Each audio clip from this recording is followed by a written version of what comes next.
تسأله تقول له أنت شنو توحيدك؟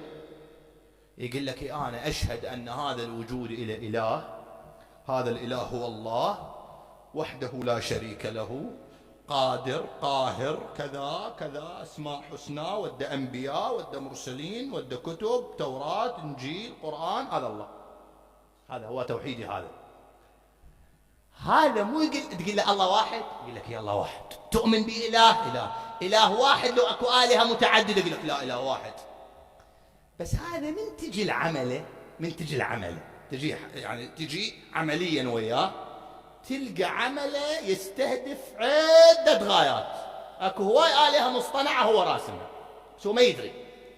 يعني هذا نظريا يؤمن بأن الله شنو؟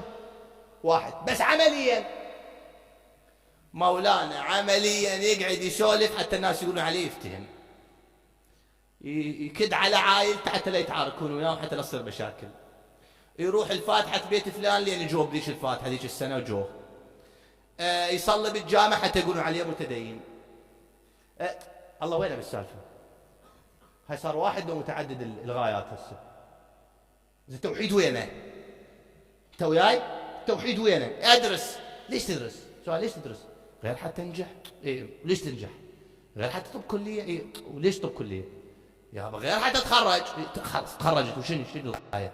الغاية حتى تعينت. الغاية شنو؟ هسه يصير عندي يعني فلوس ويصير عندي بيت واتزوج. يعني تاي الركضة كلها على متزوج؟ خون زوجك من هسه ونخلص منك. هاي غايتك وينها؟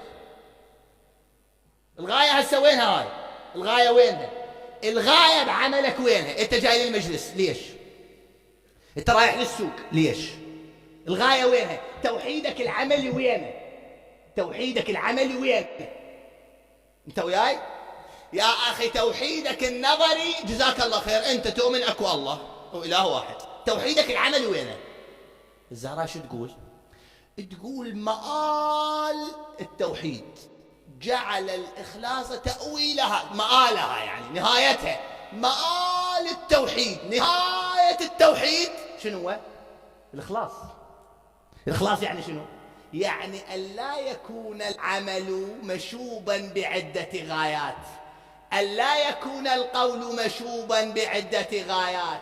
التوحيد والخلاص واحد، الغاية واحدة، العمل واحد، الهمة واحدة، القول كل شيء هو شنو؟ لله سبحانه وتعالى. وأشهد أن لا إله إلا الله، يعني ماكو إله آخر. كلمة جعل الإخلاص تأويلا، يعني نهايتها شنو؟ أن الإنسان يخلص في توحيده. إذا ما أخلص يبقى توحيد نظري. موحد نعم موحد، ولكن توحيد شنو؟ الزهراء تخصم الحكي، تقول التوحيد الحقيقي مو التوحيد النظري. التوحيد النظري عادي هواي ناس يقولون الله واحد، بس في غاياتهم الله واحد لو متعدد، غاياتهم متعددة. إذا نهاية الإخلاص، نهاية التوحيد هو شنو؟ الإخلاص.